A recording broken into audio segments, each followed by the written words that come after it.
চুরির ঘটনা ঘিরে চাঞ্চল্য ছড়ালো মালদা শহরের প্রাণকেন্দ্র ফোয়ারা মোড় এলাকায়। এক মহিলা পুলিশ কর্মীর ব্যাগ থেকে মোবাইল বের করে পালানোর সময় হাতে নাতে পাকড়াও এক যুবক। ধৃত যুবককে ইংরেজবাজার থানার হাতে তুলে দেন ওই মহিলা সহ স্থানীয়রা। স্থানীয় পুলিশ সূত্রে জানা গেছে, সোমবার সকালে ফোয়ারা মোড় এলাকায় মহিলা পুলিশ কর্মী ও তার স্বামী ডালপুরির দোকানে ডালপুরি খাচ্ছিলেন।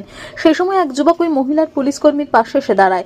মহিলা পুলিশ কর্মীর ব্যাগ থেকে পরপর দুটি মোবাইল চুরি করে পালানোর সময় ওই যুবককে হাতে নাতে পাকড়াও করে ওই মহিলা সহ স্থানীয়রা।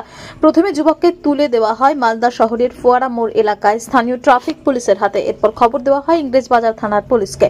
ইংরেজবাজার থানার সাদা পোশাকের পুলিশ এসেও ধৃত যুবককে জিজ্ঞাসাবাদের জন্য ইংরেজবাজার থানায় নিয়ে যায়। আমি এখানে খেতে এসেছিলাম, খেতে এসে মানে জাস্ট খাবারটা হাতে নিয়েছি, তখন দেখছি ও হাত দিয়ে আমার পকেটের মধ্যে মোবাইলটা বার করছে। আমি বুঝতে পেরেছি যে হাতটা দেখছি কি ব্যাপার, পকেটটা টাইট, কি ব্যাপার নড়ছে কেন। তখন দেখছি ওর হাতটা আমার পকেটের মধ্যে অলরেডি ঢুকে। আমি এখানে আমার একটু কোর্টের কাজ আছে, কাজে এসেছিলাম। আপনি কোন ডিপার্টমেন্টে আছেন? আমি কনস্টেবলে আছি, পুলিশ ডিপার্টমেন্টে। এখন এখন এখন কি করলেন? এখন ওকে নিয়ে যাবো থানা।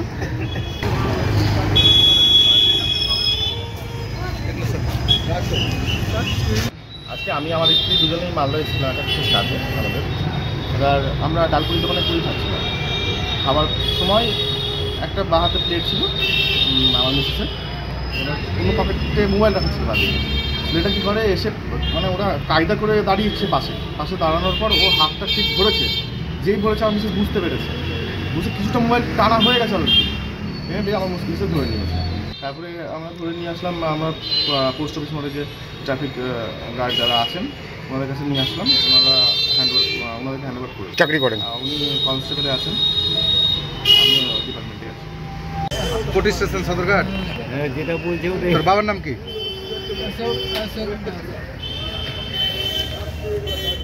দাদা জরি না গেলাম দাদা, টোটো রাখো তো।